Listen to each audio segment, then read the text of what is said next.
սա մի տեսակ նաև հաշվետվություն է, այս 25 տարիների ընթացքում տնտեսության ձեռքբերումների ուղղությամբ։ Անկախության 25-ամյակի առիթով նաև բիզնեսն արած չարածը ամփոփի Made in Armenia կարգախոսի ներքո սեպտեմբերի 20-ին հայկական արտադրանքի ծառայությունների ցուցահանդես է բացվելու Meridian Expo կենտրոնում։ Ավանդական կոնյակից մինչև սիրիահայերի վերջին նախաձեռնություններ, նաև հագուստ, դեղեր, շինանյութ, տեղեկատվական ծրագիր, իրենց մշակումներն են ներկայացնելու Հայաստանի ու Արցախի 330 ընկերություն։ Տնտեսական ամփոփիչ հաշվետվություն ներկայացմանը զուգահեռ Հայաստանի զարգացման հիմնադրամը նաև Հայաստանը որպես կամուրջ դեպի մեծ շուկաներ խորագրով ֆորում կկազմակերպի Իրանի, Չինաստանի, ԵԱՏՄ-ի, Եվրոպայի, արաբական աշխարհի եւ ամերիկյան ներդրողների համար։ Մասնավոր դաշտի туриզմի առողջապահություն համագործակցության բիզնես առաջարկների կողքին կառավարություններ իր նախագծերը կներկայացնի։ Դրանք լինելու են մասնավորապես պետական ծրագրեր, տրանսպորտի ոլորտում եւ տարբեր էներգետիկայի բնագավառներում։ Деньги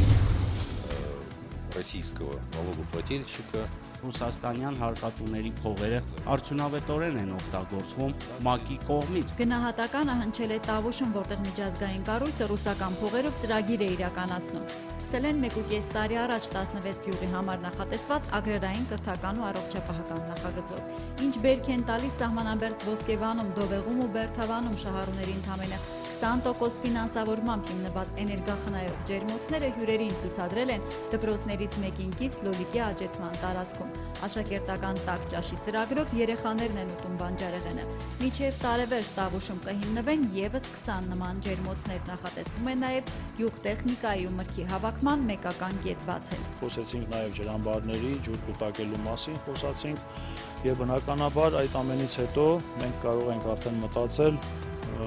մրգի վերամշակման արտադրամասերի մասին։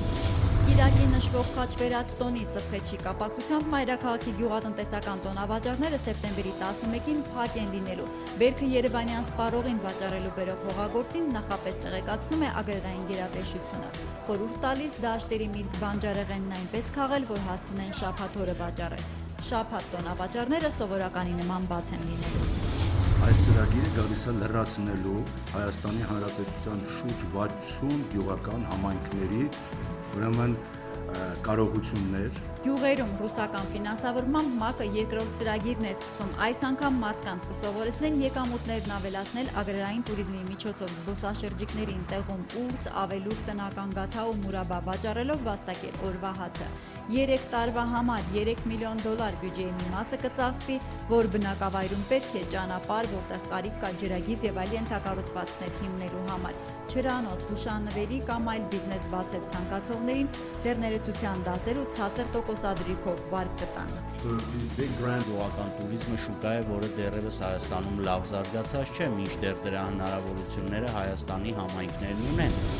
Ինստիտուտ համալսարաններում վճարովի սովորողներից այն երիտասարդներն, ովքեր մասնակցել են Արցախյան քառօրյա պատերազմին, առանց բացառության բոլորը անկախ առաջադիմությունից կօգտվեն ուսման վարձի առավելագույն զեղչից։ Կրթության նախարարի խոսքերն է փոխանցում Պանորամայի ԵՄ։ Արտոնությունը կտարածվի այն ուսանողների, նաև բանակից զորացրված ու այս տարի բուհ ընդունված այն տղաների վրա, ում զինգրքույկում կա ապրիլյան դեպքերին մասնակցության գրառում եւ կնիկ։ Նախարարն արդեն 50 եւ ավելի տոկոս զեղչ կիրառելու շրջաբերական է իջեցրել։ Ռուսաստանի դեմ ԱՄՆ պատժամիջոցների սեպտեմբերի 1-ին թարմացված ցանկը առևտրի նախարարությունը նախորդին նորից է ընդլայնել էմբարգոյի տակ հայտնված 81 ընկերությունների այսպես ասած սև ցուցակ մտցնելով նաև Գազպրոմ եւ Մոսկվայի բանկերի դուստր կազմակերպություններին Ղրիմում աշխատող շինարարական կոնսորցիումներին եւ էլեկտրոնիկա արտադրող 11 ֆիրմայի։ Ռուսներին դա որքան է զայրացրել տոնական ծրագրերից չի շեղել, շաբաթ-կիրակի նշելու են Մոսկվայի օրը։ Վաղուց արդեն 12 միլիոն բնակչության շեմը գերազանցած քաղաքում 17,000-ից ավելի ուժային կհետևի, որ հանկարծ ահաբեկչություն չլինի։ Որքան գումար կծախսեն տոնի վրա առայժմ չի հրապարակվում։ Սեպտեմբերի 7-ին NASDAQ OMX Armenia հարթակում արտարժույթով գործած չի կնքվել։ Սեպտեմբերի 8-ի համար տարադրամային շուկայում ձևավորված միջին փոխարժեքներն ըստ կենտրոնական բանկի հետևյալն են։ Թանկարժեք մետաղների համար էլ Արժին բանկն առաջարկում է հիշյալ գնանշումներ։